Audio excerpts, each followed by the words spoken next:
with you. And with your spirit. A reading from the Holy Gospel according to Mark. Glory to you, O Lord.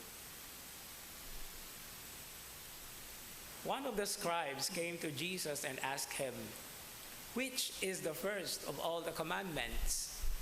Jesus replied, "The first is this: Hear, O Israel, the Lord our God is Lord alone. You shall love the Lord your God with all your heart, with all your soul, with all your mind, and with all your strength. The second is this: You shall love your neighbor as yourself. There is no other commandment greater than these." The scribe said to him, "Well said, teacher, you are right in saying, He is one and there is no other than He. And to love Him with all your heart, with all your understanding, with all your strength, and to love your neighbor as yourself is worth more than all burnt offerings and sacrifices." And when Jesus saw that he answered with understanding, he said to him, "You are not far from the kingdom of God."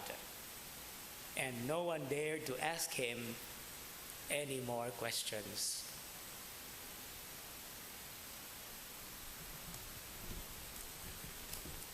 The Gospel of the Lord. Praise to you, Lord Jesus Christ. Still a blessed time despite certain restrictions that we are observing. And it is, I think, even a more important way of showing our desire.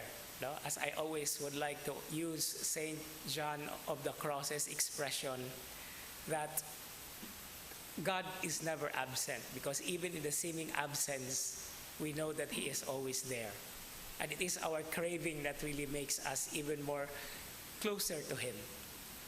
And a very beautiful expression, I think, is best for us to reflect, especially from the Gospel reading today, about this very famous Shema prayer, or Hear, O Israel.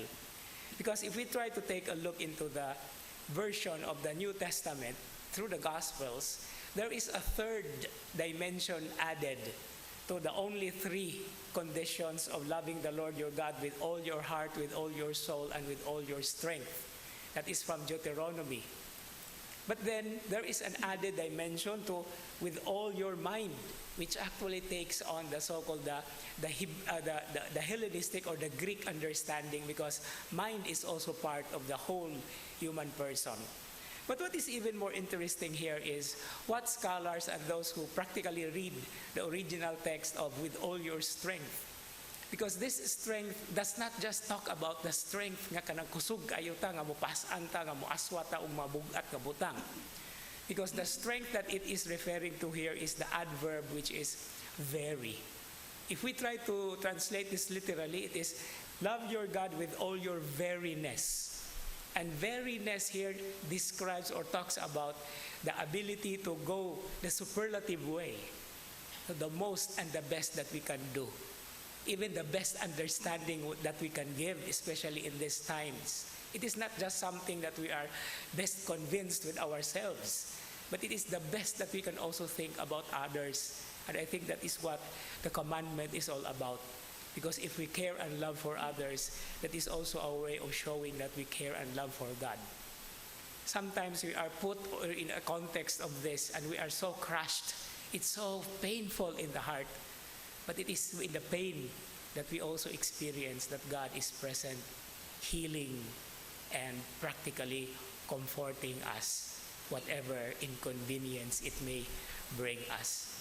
But take note that beyond all this, there is still a great love that God is trying to reach to us in touching our very lives, inasmuch as we also want to touch other persons' lives by also respecting them, especially those who are not yet very strong in the faith. Amen.